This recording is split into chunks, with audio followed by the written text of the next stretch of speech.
Hello नमस्कार दोस्तों। मैं हरवीर सिंह आपका स्वागत करता हूं। और दोस्तों आप जैसे कि जानते हैं कि हम सब लोग पढ़ रहे थे क्या पढ़ रहे थे, रेलवे एनटीपीसी सीवीटी 2 के लिए स्टैटिक जीके को पढ़ रहे थे, ठीक है ना। और इसमें हमारा फटाफट रिवीजन चल रहा है जो सिर्फ 5 मिनट का टाइम लेता है, ठीक है ना। तो 5 मिनट में हम लगभग 20 से 25 क्वेश्चन यहाँ पे डिस्कस करते हैं और कुछ महत्वपूर्ण चीज़ें भी डिस्कस करते हैं सिर्फ 5 से 7 मिनट में, ठीक है ना। तो ये हमारा टाइमिंग है। और आप दोस्तों, ये हमारा आज छठा सेट है और हम 5 सेट इसके लगा चुके हैं। और मैंने बताया था कि आपको मैं एनटीपीसी एग्जाम सीवीटी 2 होगा, मैं 50 से 60 सेट आपको लगवाने वाला हूँ, ठीक है ना। तो मिनिमम 50 से 60 और इससे ऊपर भी हो सकता है, इतनी कोई बड़ी बात नहीं है, ठीक है ना। तो चलिए देखते हैं आज का हमारा जो महत्वपूर्ण टॉपिक है वो क्या है। विश्व की प्रमुख या विश्व की महत्वपूर्ण नहर है जो जोड़ती हैं, किसको जोड़ती हैं, नहर और जो जुड़ने वाला स्थान होगा, ठीक है ना। नहर कौन सी नहर किसको जोड़ेगी, तो जैसे सबसे पहले दिया है सू नहर। अगर हम सू नहर की बात करेंगे तो ये जोड़ती है सुपीरियर झील और ह्यूरोन झील को, ठीक है ना। ये सुपीरियर झील और ह्यूरोन झील को जोड़ेगी, जो कहाँ पे है, अमेरिका, मतलब अमेरिका और कनाडा की सीमा पर। कौन सा, सू नहर, ठीक है ना। बेलेंड नहर, अगर हम बेलेंड नहर की बात करेंगे तो ये इरी झील और ओटेरियो झील को जोड़ती है, ठीक है ना। तो इरी और ओटेरियो को कौन जोड़ेगा, बेलेंड झील नहर जोड़ेगी। सू नहर किसको जोड़ेगी, सुपीरियर और ह्यूरोन झील को, ठीक है ना। अगर हम बात करेंगे गोटा नहर, तो गोटा नहर किसको जोड़ेगी, तो गोटा नहर जोड़ेगी सेस्टोहोम, ठीक है ना, स्टॉकहोम, यहाँ पे ये नहीं होगा, स्टॉकहोम व गोटेनबर्ग के मध्य, ठीक है ना। ये कहाँ पे होगी, स्टॉकहोम और गोटेनबर्ग को के बीच में होगी। कौन सी नहर, गोटा नहर, ठीक है ना। कील नहर की बात करेंगे तो उत्तरी सागर व बाल्टिक सागर को बीच में, ठीक है ना, मतलब उत्तरी सागर को बाल्टिक सागर से जोड़ने वाली नहर कौन सी होगी, कील नहर होगी, ठीक है ना। और मैनचेस्टर नहर की बात करेंगे तो मैनचेस्टर व लिवरपूल के मध्य होगी। तो ये कहाँ पे होगी, मैनचेस्टर और लिवरपूल के मध्य, ठीक है ना। पनामा नहर की बात करेंगे तो कैरेबियन सागर व प्रशांत महासागर के मध्य, ठीक है ना। तो पनामा, कैरेबियन और प्रशांत। और बेरिंग की बात करते हैं तो बेरिंग संधि प्रशांत महासागर और आर्कटिक महासागर को जोड़ती है, ठीक है ना। और स्वेज नहर की बात करेंगे तो स्वेज नहर लाल सागर व भूमध्य सागर के मध्य, और ये कई बार पूछा गया है, इसको इंपॉर्टेंट लगा लेना, ठीक है ना। तो लाल सागर और भूमध्य सागर के मध्य कौन सा है, स्वेज नहर। केपी नहर की बात करेंगे तो ये इंडिया की है, और इंडिया में कहाँ पे, आंध्र प्रदेश व तमिलनाडु के मध्य। तो आंध्र प्रदेश और तमिलनाडु को जोड़ने वाली कौन सी नहर है, केपी नहर, ठीक है ना।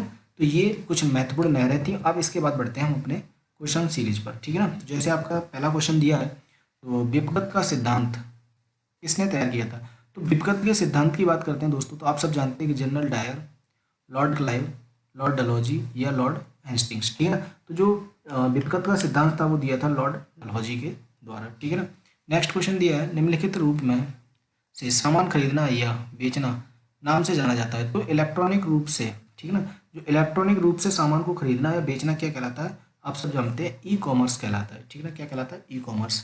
अंग्रेजों ने मैसूर के साथ कितने युद्ध लड़े थे, तो आप सब जानते हैं कि जो अंग्रेजों ने मैसूर के साथ युद्ध लड़े थे, ठीक है ना। तो अंग्रेजों ने कितने मैसूर के साथ युद्ध लड़े थे, तो आप सब जानते हैं कि उसने 4 युद्ध लड़े थे, ठीक है ना। अब प्रथम मैसूर युद्ध हुआ था वो हैदर अली के बीच में हुआ था और ब्रिटिश सेना के बीच में हुआ था। द्वितीय युद्ध हुआ था उसमें हैदर अली और टीपू सुल्तान दोनों मौजूद थे, ठीक है। तृतीय युद्ध टीपू सुल्तान और जो ब्रिटिशर्स थे उनके बीच में, और चतुर्थ युद्ध, जो चौथा युद्ध टीपू सुल्तान और ब्रिटिशर्स के बीच में हुआ था। ये 4 युद्ध हुए थे, ठीक है। आगे बात करते हैं हम नोबेल पुरस्कार की कितने श्रेणियों में दिया जाता है, तो आप सब जानते हैं नोबेल पुरस्कार 6 श्रेणियों में दिया जाता है, ठीक है ना। नोबेल पुरस्कार कितनी श्रेणियों में, 6 श्रेणियों में। अगर हम बात करेंगे नेक्स्ट क्वेश्चन की, तो फेसबुक के संस्थापक कौन है, तो फेसबुक के संस्थापक आप सब जानते हैं मार्क जुकरबर्ग हैं, ठीक है ना। नेक्स्ट क्वेश्चन की बात करेंगे, स्वच्छ भारत मिशन कब शुरू किया गया था, तो स्वच्छ भारत मिशन शुरू किया गया था 2 अक्टूबर 2014 को। ऑप्शन ए क्या हो जाएगा, करेक्ट हो जाएगा। नेक्स्ट क्वेश्चन है, दहेज प्रतिषेध अधिनियम कब लागू किया गया था। तो अगर हम दहेज प्रतिषेध की बात करेंगे तो दहेज प्रतिषेध कब लागू किया गया था, आप सब जानते हैं कि इसको लागू किया गया था 1961 में। कब किया गया था, 1961, ठीक है ना। नेक्स्ट क्वेश्चन दिया है, 2011 की जनगणना के अनुसार भारत का सर्वाधिक साक्षर राज्य कौन सा है, तो सर्वाधिक साक्षर राज्य केरल, और सबसे निम्नतम, मतलब निम्न साक्षर, ठीक है ना, निम्न की बात करेंगे तो बिहार हो जाएगा। और अगर भारत की पूछी जाएगी ओवरऑल साक्षरता कितनी है, तो 74.04%, कितनी है, 74.04%, ठीक है ना। अब बात करेंगे हम झील, कोलेरू झील की बात करते हैं तो किस राज्य में है, तो आप सब जानते हैं आंध्र प्रदेश में है कोलेरू झील। अगर हम बात करेंगे गदर पार्टी के सह संस्थापक कौन थे, तो गदर पार्टी के सह संस्थापक कौन थे, हरदयाल, कौन थे, हरदयाल, ठीक है। नेक्स्ट क्वेश्चन है, 1931 में निम्नलिखित में से कौन इंडियन नेशनल कांग्रेस के अध्यक्ष थे, तो 1931 की बात कर रहा है, और आप सब जानते हैं 1931 में थे वल्लभ भाई पटेल, कौन थे, वल्लभ भाई पटेल। नेक्स्ट क्वेश्चन दिया है हमारा, सार्क में कितने सदस्य देश हैं, ठीक है। सार्क में अगर सदस्य देशों की बात की जाएगी तो कितने हैं, 8 सदस्य देश सार्क में स्थित हैं, ठीक है। भारतीय राष्ट्रीय कांग्रेस का पहला अधिवेशन कब आयोजित किया गया था? तो भारतीय राष्ट्रीय कांग्रेस के अधिवेशन की बात की जाती है तो आप सब जानते हैं कि भारतीय राष्ट्रीय कांग्रेस का जो पहला अधिवेशन था वो हुआ था दिसंबर 1985। कब हुआ था? दिसंबर 1985 में, ठीक है ना। और भारतीय अंतरिक्ष अनुसंधान समिति का गठन कब किया गया था? तो भारतीय अनुसंधान अंतरिक्ष जो समिति थी उसका गठन कब किया गया था? तो आप सब जानते हैं कि जो इसका गठन किया गया था वो किया गया था 1962 में। कब किया गया था? 1962 में, ठीक है ना। नेक्स्ट है स्वर्णिम चतुर्भुज परियोजना का शुभारंभ किसने किया था? तो स्वर्णिम चतुर्भुज की बात करेंगे तो इसका जो शुभारंभ किया था वो किया गया था अटल बिहारी वाजपेयी के द्वारा, ठीक है ना। नेक्स्ट क्वेश्चन है आर के नारायण का पहला उपन्यास इनमें से कौन सा है? तो आर के नारायण की बात करेंगे और इनका जो पहला उपन्यास था, ठीक है ना, आर के नारायण का, वो कौन सा था? तो वो था स्वामी एंड फ्रेंड्स। क्या था? स्वामी एंड फ्रेंड्स किसका था? आर के नारायण का पहला उपन्यास, ठीक है।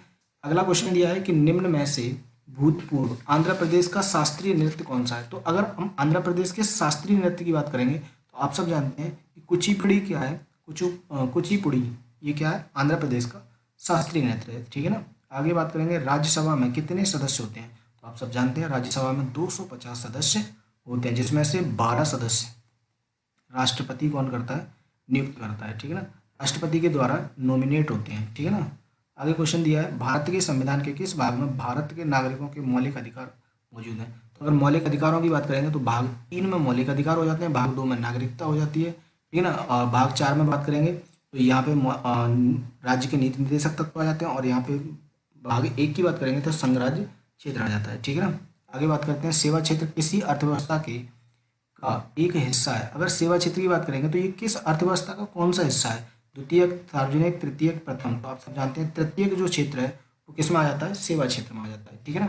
अगर हम बात करेंगे ताजमहल परिसर का निर्माण लगभग कब शुरू किया गया था? तो ताजमहल का जो निर्माण हुआ था, स्टार्ट हुआ था, वो हुआ था 1632 में और ये लगभग खत्म हुआ था 1653 से 1654 के बीच में, ठीक है ना। 1653 से 1654 के बीच में ये कंप्लीट हुआ था। लक्षद्वीप द्वीप समूह और अंडमान निकोबार द्वीप समूह के समुद्र तट सहित भारत के समुद्र तट की लगभग कुल लंबाई कितनी है? तो भारत की समुद्र तट की लगभग कुल लंबाई की बात करेंगे तो ये है 7517 किलोमीटर, ये कॉमा हुआ, ठीक है ना, 7517 किलोमीटर, ठीक है ना, 7517 किलोमीटर, ठीक है। आगे बात करेंगे नेक्स्ट क्वेश्चन भारत रत्न प्रावधान कब पेश किया गया था?